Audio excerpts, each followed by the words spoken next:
নমস্কার নমস্কার নমস্কার নমস্কার নমস্কার নমস্কার আপনাদের সবাইকে সবাইকে সবাইকে নমস্কার, সবাইকে অজস্র শুভকামনা জানাচ্ছি, সবাইকে স্বাগত জানাচ্ছি আজকের এই শরণাগত অনুষ্ঠানে এবং সবাইকে শুভ সকাল জানাচ্ছি। শুভ সকাল, শুভ সকাল। সিমসন নামে একজন অত্যাচারী কর্নেল, তাকে হত্যা করেছিলেন দুজন বিপ্লবী, একজনের নাম দীনেশ গুপ্ত আর একজনের নাম রামকৃষ্ণ বিশ্বাস। সেই অপরাধে বিচারক গালিক তাদের দুজনকে মৃত্যুদণ্ড দেন। কানাইলাল ভট্টাচার্য তিনি এই গালিককে হত্যা করেন। এটা 1930 সালের ঘটনা। তার ফলে তাকে ফাঁসি যেতে হয় কানাইলাল ভট্টাচার্যকে। আজ সেই ফাঁসির দিন, আজ কানাইলাল ভট্টাচার্যের মৃত্যুর দিন, শহীদ হবার দিন 27শে জুলাই। বেণীমাধবশীলের পঞ্জিকা অনুযায়ী আজকে 11ই শ্রাবণ 1431, ইংরেজির 27শে জুলাই 2024, শনিবার, সপ্তমী। সূর্যোদয়ের সময় ভোর 5:08, সূর্যাস্তের সময় সন্ধে 6:20। নক্ষত্র রেবতী। জন্মে মীন রাশি, বিপ্রবর্ণ, দেবগণ। বিকেলবেলা 5:21 গতে মেষ রাশি, ক্ষত্রিয় বর্ণ, মতান্তরে বৈশ্য বর্ণ। আমাদের হোয়াটসঅ্যাপে চিঠি পাঠাবার নাম্বার 9831922927। চিঠির গোড়ায় অতি অবশ্যই SG লিখতে হবে, সে তো আপনারা সকলে খুব ভালো করে জানেন। এবারে বলি আজকের অনুষ্ঠান সম্পর্কে। প্রথমে পুরাণ চিরন্তন। পুরাণ চিরন্তনে এর আগে আপনাদের বলেছিলাম সেই ইল্লল আর বাতাপি দুই অসুর ভাইয়ের কথা, এবং তারা কেমন করে একজন ব্রাহ্মণকে বলল যে এই বরদিন আমার ছেলে ইন্দ্রের মতো হবে, এই বরদিন। ব্রাহ্মণ রাজি হলেন না। তখন কেমন করে সেই ব্রাহ্মণকে বধ করেছিল এই ইল্লল আর বাতাপি, সে গল্প তো এর আগের দিন বলেছি আপনাদের। তারপরে কি হলো, শেষ পর্যন্ত তারা কেমন করে ঢিঠ হলো যাকে বলে, সেই সব গল্প শোনাবো পুরাণ চিরন্তনে। তারপরে চলে যাব স্বামী বিবেকানন্দের রচনা থেকে পাঠ। এই পর্বে যোগের মূল সত্য, এই প্রবন্ধটি আজকেই পড়া শেষ হবে আমাদের। তারপর ঠাকুর শ্রী রামকৃষ্ণ পরমহংসদেবের কথামৃত থেকে পাঠ করে শোনাবো, আপনাদের চিঠিপত্র। আর শেষে আজকে শনিবার মহাপুরুষের কথা, বুদ্ধদেবের জীবন কথা পর্যায়ক্রমে বলছি আপনাদের। সেই জীবন কথা, বুদ্ধদেবের উপদেশ, তার যে বাণী, তাই নিয়ে আমাদের কথা হচ্ছিল। আমরা যারা সংসারী লোক, গৃহস্থ লোক, তাদের জন্য অত্যন্ত প্রয়োজনীয় কতকগুলো বাণী বুদ্ধদেবের। সেই মহাপুরুষের কথা পর্যায়ে বুদ্ধদেবকে নিয়ে আলোচনা করা যাবে 92.7 বিগ FM এ শরণাগত অনুষ্ঠানে। এখন তাহলে একটু গান শুনি, গানের পর পুরাণ চিরন্তন, ইল্লল আর বাতাপির কথা। 92.7 বিগ FM এ শুনছেন সেই মহাপ্রভুর কথা শরণাগত অনুষ্ঠানে। সেই ব্রাহ্মণ যখন বলছেন যে আমি তো বৈষ্ণবদের অনেক নিন্দাবাদ করেছি, আমি খুব অন্যায় করেছি, আমি খুব পাপ করেছি, তুমি আমাকে এই পাপ থেকে উদ্ধার করো, আমাকে উপদেশ দাও তুমি। মহাপ্রভু কি বলছেন কবির ভাষায়, শোনো দ্বিজ, বিষ করি যে মুখে ভক্ষণ, সেই মুখে করি সবে অমৃত গ্রহণ। বিষ হয় জীর্ণ, দেহ হয় অমর, অমৃত প্রভাবে এবে শুনো সে উত্তর। মানে ওগো ব্রাহ্মণ, যে মুখে বিষ খাই, সেই মুখে যখন অমৃত গ্রহণ করি, তখন বিষ জীর্ণ হয়ে যায়, বিষ নষ্ট হয়ে যায়, অমৃত দেহকে অমর করে দেয়। এই হলো আমার উত্তর। তুমি পাপ করেছো, তুমি অন্যায় করেছো, বুঝলাম, ঠিক আছে, কিন্তু তুমি একবার কৃষ্ণ নাম করো, কৃষ্ণ ভজনা করো, তুমি তাকে ডাকো, ব্যাস, তোমার সমস্ত পাপ, সব কিছু, যা কিছু গ্লানি, যা কিছু খারাপ, যা কিছু কলুষ তোমার মনের মধ্যে ছিল, সে সব কিছু মুছে যাবে। আমাদের শুনে মনে হয় এত সোজা, হ্যাঁ, মনের ভেতরকার সব কলুষ মুছে যাবে, এই ব্যাপারটা এত সোজা নাকি? সোজা। আমি যেটুকু জানি, খুব সামান্য জানি, তার থেকে আমি আপনাকে বলতে পারি, আপনি যদি খুব মন দিয়ে ডাকতে পারেন তাকে, খুব মন দিয়ে কোনো একটা ভালো বিষয়ে আপনি মনোনিবেশ করলেন, তখন ওই কলুষগুলো আপনার মন থেকে দূরে সরে যাবে। সেগুলো যাতে আর ফিরে না আসতে পারে, তার জন্যে আপনাকে ওই যে ভালো নাম, ভালো কথা, সেইগুলোকে আঁকড়ে ধরে রাখতে হবে। তো মহাপ্রভু বলছেন যে যে মুখে বৈষ্ণব নিন্দন করেছো সেই মুখে বৈষ্ণব বন্দনা করো, কৃষ্ণ নাম করো, বলো বলো কৃষ্ণ, বলো কৃষ্ণ, বলো কৃষ্ণ, বলো কৃষ্ণ। আর সবাই, সব ব্রাহ্মণেরা একবারে বলো কৃষ্ণ, বলো কৃষ্ণ, বলো কৃষ্ণ, বলো কৃষ্ণ করতে করতে করতে করতে হ্যাঁ হই হই হই হই করতে করতে ফিরে গেলেন। তারা সবাই চলে যাওয়ার পর আরেকজন, তার নাম দেবানন্দ পণ্ডিত, তিনি খুব সংকোচের সঙ্গে মহাপ্রভুর সামনে এসে দাঁড়িয়েছেন। কে এই দেবানন্দ পণ্ডিত, সে কথা বলবো গানের পর। 92.7 বিগ এফএম এ শুনছেন রবিবারের শরণাগত। আমি আছি আপনাদের সঙ্গে, আপনাদের সৌমিত্র বসু। ফিরে আসছি গানের পর। আনন্দ পণ্ডিতের কথা। দেবানন্দ পণ্ডিত মহাপ্রভুর সামনে এসে দাঁড়িয়েছেন, খুব সংকোচের সঙ্গে এসে দাঁড়িয়েছেন। কে তিনি? খুব জ্ঞানী পণ্ডিত একজন মানুষ, খুব জ্ঞানী মানুষ এবং ব্রহ্মচারী, ভাগবতের মহা অধ্যাপক। তো অনেকদিন আগে, অনেক কাল আগে, মানে তখন সন্ন্যাস গ্রহণ করেননি মহাপ্রভু, একদিন ভক্তদের নিয়ে কীর্তন করতে করতে তার বাড়ির পাশ দিয়ে যাচ্ছিলেন, নগর ভ্রমণে যেমন যেতেন। তখন শুনতে পেয়েছিলেন তিনি ছাত্রদের ভাগবত পাঠ দিচ্ছেন, খুব ভক্তির সঙ্গে, খুব নিষ্ঠার সঙ্গে পাঠ দিচ্ছেন।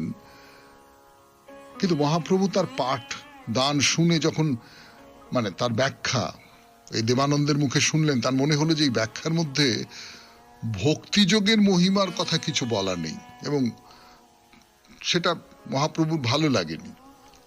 ভক্তদের কাছে বলেছিলেন যে কি ব্যাখ্যা করছে, এ পণ্ডিত হলে কি হবে, সে মোক্ষের পিয়াসী, ভাগবতের প্রকৃত মর্ম না বুঝে, ভগবানের সেবা বিচারের কথা উল্লেখ না করে শুধু শুকনো শুকনো হৃদয়ে ভাগবতের শব্দের মানেগুলো বুঝিয়ে দিচ্ছে। না না না না না না না না, ভুল ভুল ভুল ভুল ভুল ভুল। তো অন্য আরেকদিন এই দেবানন্দ পণ্ডিত ছাত্রদের কাছে ভাগবতের পাঠ দিচ্ছেন। তো শ্রীবাস তার মুখে ভাগবতের ব্যাখ্যা শুনবার জন্য সেই আসরে ছাত্রদের সঙ্গে বসে আছেন। তো ভাগবতের প্রত্যেকটি ছত্রে ঈশ্বর প্রেমের কথা বর্ণনা করা আছে। তো শ্রীবাস পাঠ শুনতে শুনতে কখনো চোখের জল ফেলছেন, কখনো দীর্ঘশ্বাস ফেলছেন। ছাত্রদের হয়তো একটু অসুবিধে হচ্ছে, মানে শ্রীবাস যেভাবে ভাগবত শুনছেন ছাত্ররা তো সেইভাবে শুনছে না, শ্রীবাসের ভেতরে তো অন্য রকমের উদ্দীপন তৈরি হয়ে উঠছে। তা নিজেদের মধ্যে তারা বলছিল, এই তো মুশকিল হলো, সময় নষ্ট করতে দিচ্ছে, পড়তে দিচ্ছে না। তো সকলেই একসঙ্গে পণ্ডিতের সামনে শ্রীবাসকে ধরে টেনে নিয়ে গিয়ে ঘরের বাইরে বার করে দিল। পণ্ডিত দেখলেন দেবানন্দ, কিন্তু কোনো প্রতিবাদ করলেন না। 92.7 বিগ এফএম এ শরণাগত অনুষ্ঠানে শুনছেন মহাপ্রভুর কথা, রবিবারের শরণাগত। এরপরে কি হলো বলবার জন্য ফিরে আসছে আপনাদের সৌমিত্র বসু। তার আগে একটু গান শুনে নেওয়া যাক। রবিবারের শরণাগত অনুষ্ঠানে মহাপ্রভু শ্রী চৈতন্যদেবের কথা বলছিলাম, দেবানন্দ পণ্ডিতের কথা। তিনি ভাগবতের ব্যাখ্যা করেন, ছাত্রদের সামনে ব্যাখ্যা করেন, কিন্তু মহাপ্রভুর মনে হয়েছে সে শুকনো ব্যাখ্যা। এইটা নিয়ে তার ভেতরে একটা আপত্তি ছিল দেবানন্দ পণ্ডিতের এই ব্যাখ্যা নিয়ে, এবং শ্রীবাস সেখানে গেছেন, তিনি এই ব্যাখ্যা শুনতে শুনতে নানান রকম তার উদ্দীপন ঘটছিল, প্রতিক্রিয়া ঘটছিল। ছাত্ররা তাকে ঘরের বাইরে বার করে দিয়েছে এবং পণ্ডিত কিছু বলেননি। কিন্তু তো শ্রীবাস তো খুব মন খারাপ করে বাড়িতে ফিরে এলেন। তো মহাপ্রভু সেই ঘটনার কথা জানতে পেরে খুব রেগে গেছেন। দেবানন্দ পণ্ডিতকে ডেকে তিনি বকাবকি করেছিলেন, এমনকি তার জন্য পণ্ডিতকে বলেছিলেন যে এই যে যেটা তুমি করলে এইটা কিন্তু অপরাধ, এই অপরাধ সমস্ত দিক থেকে তোমাকে ভগবত বিমুখ করেছে। তো পরবর্তী সময় মহাপ্রভু যখন নীলাচলে চলে গেলেন, তার একান্ত পার্ষদ বক্রেশ্বর পণ্ডিত, তার কথা আপনাদের বলেছি এর আগে, তিনি দেবানন্দের আশ্রয়ে কিছুদিন ছিলেন এবং এই বক্রেশ্বরের প্রভাবে আস্তে আস্তে আস্তে আস্তে দেবানন্দের ভেতরে এই যে যাকে বলা যায় তার যে শুকনো পণ্ডিতি, তার যে ভাব রসবিহীন যে পাণ্ডিত্য, সেই পাণ্ডিত্য দূর হয়ে গিয়ে তার ভেতরটা রসস্থ হয়ে গেল। এতদিন পরে মহাপ্রভু এসেছেন, তো দেবানন্দ খুব অনুতপ্ত হয়ে মহাপ্রভুর কাছে এসেছেন কৃপা চাইবার জন্য। তিনি মহাপ্রভুর কাছে এসে বললেন যে আমি তো কিছু জানি না, আমি অজ্ঞ হয়ে ভাগবতের পাঠ দিই, তার ঠিক ব্যাখ্যা আমার জানা নেই, তুমি আমাকে ঠিক ঠিক উপদেশ দাও। তো এই বক্রেশ্বর মহাপ্রভুর খুব প্রিয় পার্শ্বদের অন্যতম। বলা হয় যে বন্দিব শ্রী বক্রেশ্বর যাহার নৃত্যে বিশ্বম্ভর মহানন্দে করিলা কীর্তন। মানে বিশ্বম্ভর মহাপ্রভু তিনি কীর্তন করছেন এবং বক্রেশ্বর নাচছেন। সেই বক্রেশ্বর দেবানন্দের গৃহে আশ্রিত হয়ে রয়েছেন। সেই কারণে মহাপ্রভু আগেই তার অপরাধ মার্জনা করে দিয়েছিলেন যে দেবানন্দের ঘরে বক্রেশ্বর আমার প্রিয় পার্ষদ আছে, তার কোনো অপরাধ আমি দেখব না। তো দেবানন্দ এখন এসেছেন, এসে বলছেন যে আমি তো অপরাধ করেছি, আমি ভাগবত আমি যেভাবে পড়িয়েছি সেই পড়ানো তো ঠিক নয়, আমি খুব শুকনো পণ্ডিতের মতো পড়িয়েছি। তো মহাপ্রভু কি বলছেন? মহাপ্রভু বলছেন ব্রহ্মা নারদকে বলেছিলেন, হে নারদ, হরি ছাড়া সদ অসৎ বলে কিছু নেই। তোমাকে আমি যা বলেছি তারই নাম ভাগবত, এটি সমস্ত বিভূতির সংগ্রহ, তুমি এর বিস্তার করো। সর্বাত্মা অখিল আধার ভগবানের কথা শুনে হরিতে যাতে সকল মানুষের ভক্তি আসে এমন ভাবে ভালোভাবে সব কথা ব্যক্ত করো। তাহলে ভাগবতের যে ব্যাখ্যা, সেই ব্যাখ্যাটা সেই রকম হতে হবে যে হরিতে যাতে সকল মানুষের ভক্তি আসে। মহাপ্রভু শাস্ত্রের কথা বলছেন যে নৈমিষারণ্যে যজ্ঞ শেষ করে, হোমের কাজ শেষ করে যখন ঋষিরা বিশ্রাম নিচ্ছেন, সেই সময় রোমহর্ষণের ছেলে সূত সেখানে এসে হাজির হয়েছেন। তা ঋষিরা তাকে বলছেন সেই সূতকে যে আপনি ভাগবত ব্যাখ্যা করুন। তখন মহর্ষি সূত ভাগবতের মূল অর্থ বোঝাতে গিয়ে বলেছিলেন, সর্ববেদান্ত সার, আত্মার একত্ব রূপ, অদ্বিতীয় বস্তুই ভাগবতের বিষয়, আর তার ফল হচ্ছে কৈবল্য প্রাপ্তি। শুনছেন মহাপ্রভুর কথা রবিবারের শরণাগত অনুষ্ঠানে 92.7 বিগ FM এ। আমি আছি আপনাদের সঙ্গে, আপনাদের সৌমিত্র বসু। শুনছেন রবিবারের শরণাগত, আমি আছি আপনাদের সঙ্গে, আপনাদের সৌমিত্র বসু। তো যা বলছিলাম, মহাপ্রভুর কুলিয়াতে 5-6 দিন থাকা হয়ে গেল। এবারে তো জন্মভূমি দর্শন করবার জন্য যাবেন। মানে এমনি সন্ন্যাস গ্রহণের নিয়ম অনুযায়ী গৃহ পরিত্যাগ করে চলে আসার পর এই গোটা জীবনের মধ্যে যে কোনো একটা সময় অন্তত একবার জন্মভূমি দর্শন করতে হয়। নবদ্বীপের জন্মভূমি দর্শন নিয়ে মুরারি, মহাপ্রভুর খুব বন্ধু ছিলেন মুরারি, তার ছোটবেলার সঙ্গী, সেই মুরারি মহাপ্রভুর জীবন কথা লিখেছেন। তো নবদ্বীপ ভ্রমণ আর বিষ্ণুপ্রিয়া দেবীর সঙ্গে সাক্ষাৎকারের কথা জানিয়েছেন মুরারি। বলছেন, পূর্বাশ্রম দেখিব এ সন্ন্যাসীর ধর্ম, নবদ্বীপ নিকটে গেলা এই তার মর্ম, মায়ের বচনে পুত্র গেলা নবদ্বীপ, বারকোনা ঘাট নিজ বাড়ির সমীপ। মানে পূর্বাশ্রম একবার দেখতে হবে, এটা তো সন্ন্যাসীর ধর্ম, সেই জন্য মহাপ্রভু নবদ্বীপে গেলেন। তো মায়ের কথায় ছেলে নবদ্বীপে গেল, নবদ্বীপে বারকোনা ঘাট, সেইখানে মহাপ্রভুর বাড়ি। তো বাসুদেব ঘোষ তার পদেও এই কথা বলা আছে। কি করে নবদ্বীপ যাবেন?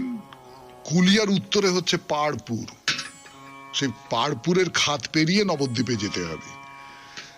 তিনি নবদ্বীপে জন্মভূমি দর্শন করতে আসছেন সেই খবর তো চারদিকে ছড়িয়ে পড়েছে, এবং এই খবর পেয়ে তো সচিমাতা, তখন তিনি বৃদ্ধা হয়েছেন, তার বুকের মধ্যে তো যাকে বলে পাড় পড়ছে আর কি, বুকের মধ্যে ধুকপুক ধুকপুক ধুকপুক ধুকপুক করছে, আনন্দে একেবারে চনমন চনমন করে উঠছেন সমস্ত। কোথায় এই আনন্দ ধরে রাখবেন কিছু বুঝতে পারছেন না। বিষ্ণুপ্রিয়াও সেই খবর শুনেছেন, কিন্তু তার মনের মধ্যে কি প্রতিক্রিয়া হচ্ছে তার তো বুক ফাটে কিন্তু মুখ ফোটে না। মহাপ্রভু আসছেন, তার সেই স্বামী যিনি তাকে আদরে ভালোবাসায় ভরিয়ে দিয়েছিলেন, সেই স্বামী, কিন্তু এতদিন পরে তিনি সন্ন্যাসী হয়েছেন, প্রচুর নাম হয়েছে, যশ হয়েছে, প্রচুর মানুষ তার ভক্ত। না, বিষ্ণুপ্রিয়ার মানসিক প্রতিক্রিয়া বোঝা খুব কঠিন। তার মনের মধ্যে কত স্বপ্ন, কত আশা, কত কি আছে না আছে আমরা তো জানি না, কিন্তু তার প্রকাশ যে কি হবে কেউ বুঝতে পারে না। এইটা পণ্ডিতেরা বলেন, এই যে কিভাবে প্রকাশ ঘটবে সেটা বোঝাই যায় না, এইটা শ্রীরাধার মধ্যেও দেখা যায়। কতদিন হলো শ্রীকৃষ্ণ বৃন্দাবন ছেড়ে চলে গেছেন, তো একদিন শ্রীরাধার মনে হলো প্রাণনাথ বৃন্দাবনে আসছেন, বুকের মধ্যে প্রেমের উচ্ছ্বাস। এলে কি করব, কি করব আমি, তিনি যদি আসেন তাহলে আমি কি করব?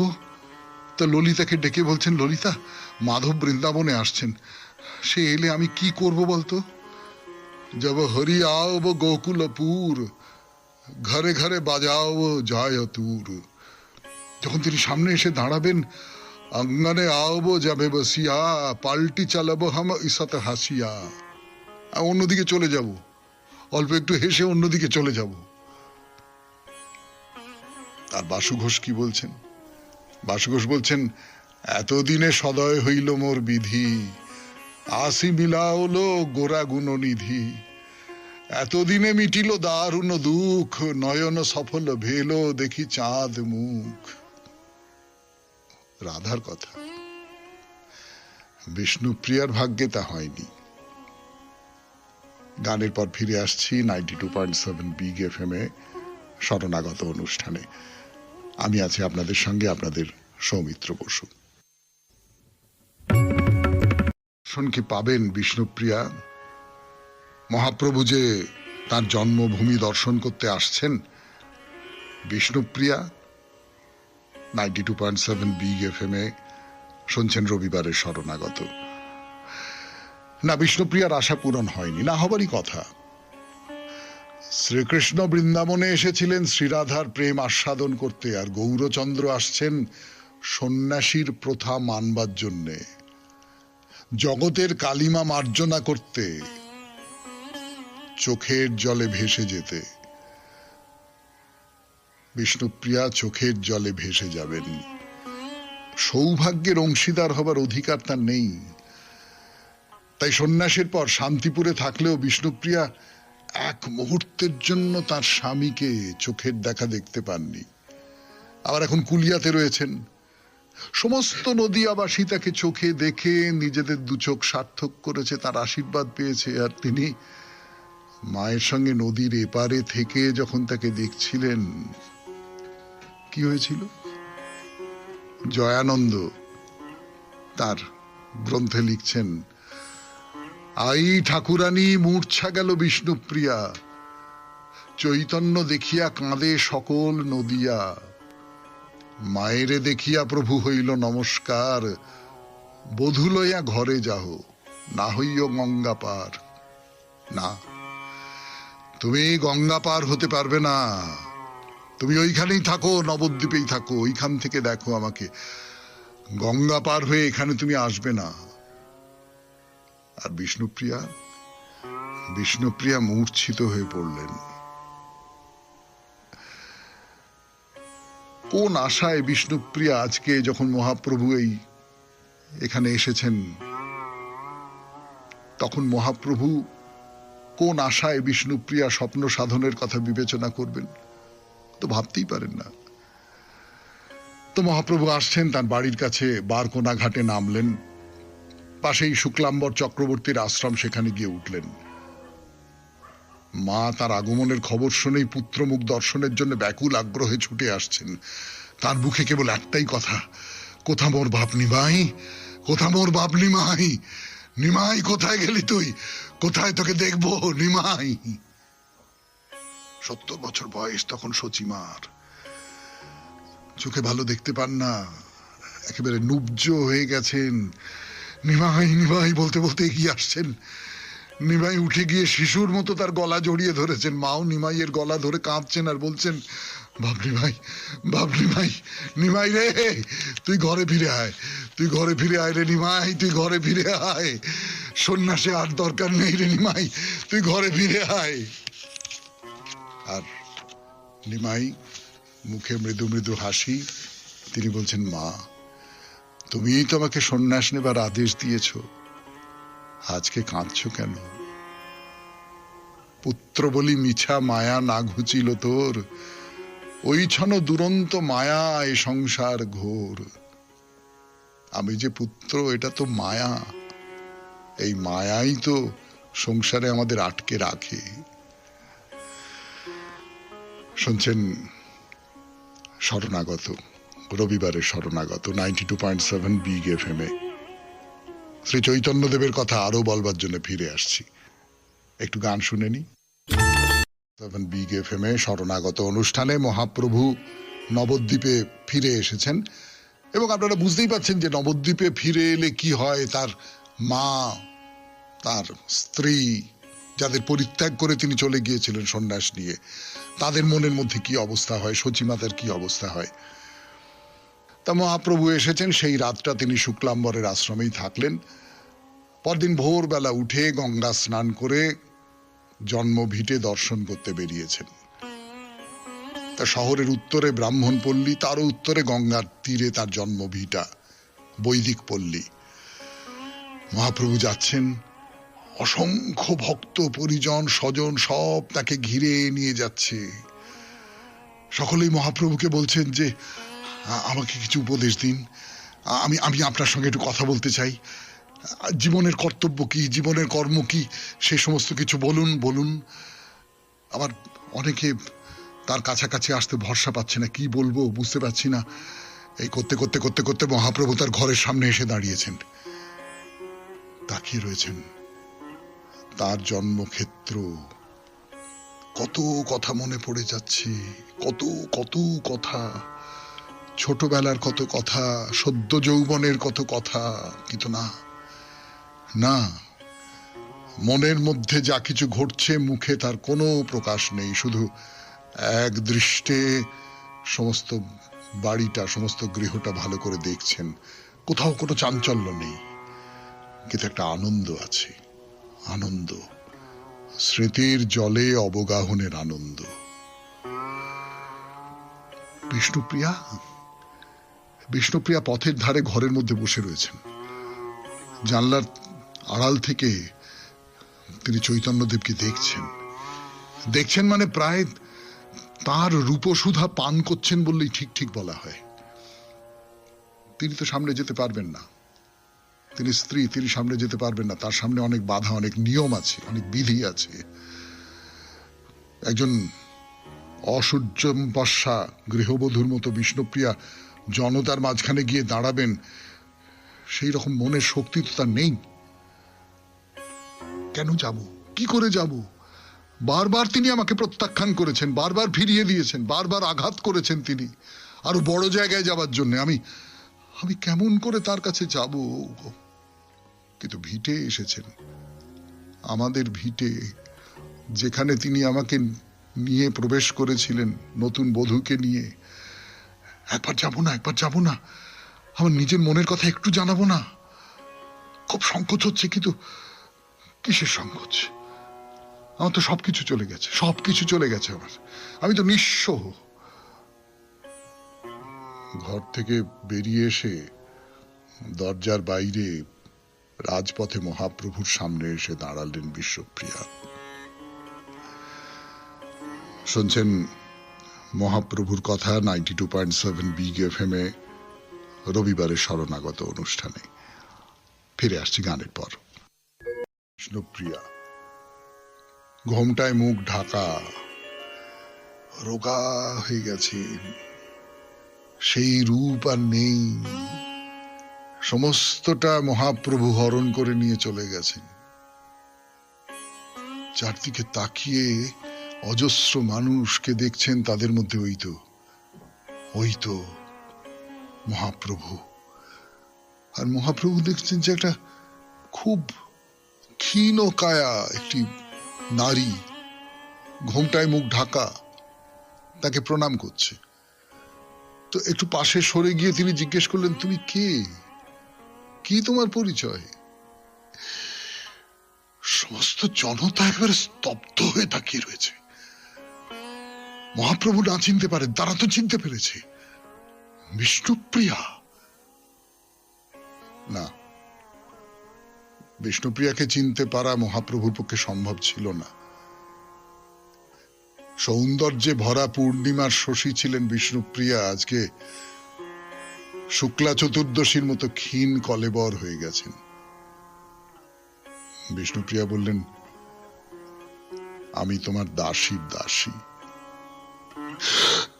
এই কণ্ঠস্বর শুনে মহাপ্রভু চকিতে অনুমান করে নিয়েছেন, সেই কণ্ঠস্বর। তিনি মুখ ফিরিয়ে অন্যদিকে তাকালেন, তাকিয়ে বলেন, কি চাও তুমি? বিষ্ণুপ্রিয়া কি চাইবেন? আপনারা বলতে পারেন কি চাইতে পারেন তিনি? তিনি শুধু বললেন, জগৎ উদ্ধারে এসে সবাইকে উদ্ধার করলে বাকি রয়ে গেলাম শুধু আমি। তার উত্তরে মহাপ্রভু কি বললেন? তিনি আশীর্বাদ করলেন, বললেন, তব নাম বিষ্ণুপ্রিয়া সার্থক করহ ইহা, মিছা শোক না করহ চিতে। এ তোমারে কহিনু কথা, দূর করো আন চিন্তা, মন দেহ কৃষ্ণের চরিতে। তোমার যে নাম বিষ্ণুপ্রিয়া, বিষ্ণুর প্রিয়া, সেই নামটা তুমি সার্থক করো, শোক করো না, বৃথা শোক করো না। এই কথাটুকু তোমাকে বলছি, তুমি কৃষ্ণে মন দাও। বিষ্ণুপ্রিয়া মহাপ্রভুর পায়ের দিকে তাকিয়ে রয়েছেন। এই পায়েই তো তিনি তার সমস্ত কামনা বাসনা, সুখ দুঃখ, শুভ অশুভ, ইহকাল পরকাল সব সমর্পণ করেছেন। একসময় স্বামীর গর্ভে তিনি গর্ভিণী ছিলেন, কত সুখ পেয়েছেন। এখন তিনি ভিখারিনীর অধম। বললেন, আমি তোমাকে ছাড়া আর কখনো তো কিছু চাইনি, এখন আমি কি নিয়ে থাকব? মহাপ্রভু বললেন, আমি নিঃসম্বল সন্ন্যাসী, তোমাকে দেবার মতো আমার তো কিছু নেই, যা আছে আমি তাই তোমাকে দিলাম, তুমি তা গ্রহণ করো। এই বলে তার যে খড়মটা পরেছিলেন তিনি পায়ে, সেইটা খুলে সামনে রেখে সঙ্গে সঙ্গে হনহন করে সেখান থেকে চলে গেলেন। শুনছেন মহাপ্রভুর কথা, বিষ্ণুপ্রিয়ার সঙ্গে মহাপ্রভুর দর্শনের কথা 92.7 বিগ এফএম এ শরণাগত অনুষ্ঠানে। আরো কিছু কথা বলবো, ফিরে আসছি গানের পর। 2.7 বিগ এফএম এ রবিবারের শরণাগত অনুষ্ঠানের একেবারে শেষ পর্যায়ে আপনাদের সামনে বলবার জন্য মহাপ্রভু তড়িৎ গতিতে চলে গেলেন সেখান থেকে। কাঠের যে দুটি খড়ম, সেই দুটি খড়ম রেখে দিয়ে মহাপ্রভু চলে গেলেন। আর বিষ্ণুপ্রিয়া এক দৃষ্টে তার গমন পথের দিকে তাকিয়ে আছেন। হ্যাঁ, তাই, তিনি যা বলে গেলেন তাই। আমি ধর্মপত্নী, আমি তো স্বামীর ধর্মপথের সাথী, আমি ব্রত পালন করব। সেই ব্রত পালনের মন্ত্র আমাকে আমার স্বামী দিয়ে গেছেন। তিনি দুহাত বাড়িয়ে সেই কাষ্ঠ পাদুকা সেটা গ্রহণ করে মাথায় স্পর্শ করলেন, বুকে ধারণ করলেন, দু চোখ দিয়ে জল গড়িয়ে পড়ছে তার।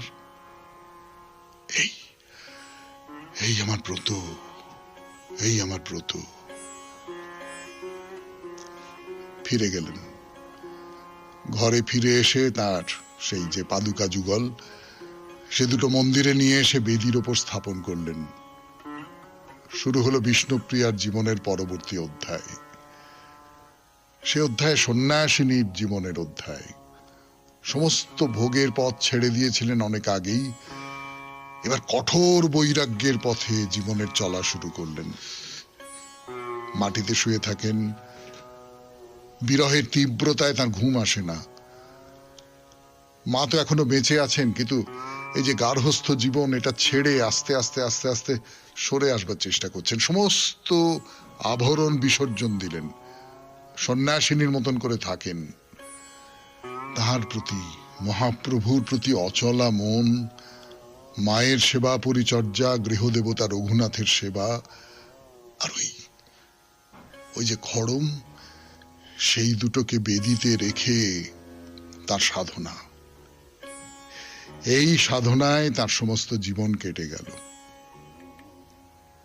শচীদেবী বিছানায় পড়ে গেলেন, বেশি দিন আর কষ্ট ভোগ করতে হলো না, পৃথিবী ছেড়ে চলে গেলেন। বিষ্ণুপ্রিয়ার সংসারের শেষ গ্রন্থিটাও ছিন্ন হয়ে গেল।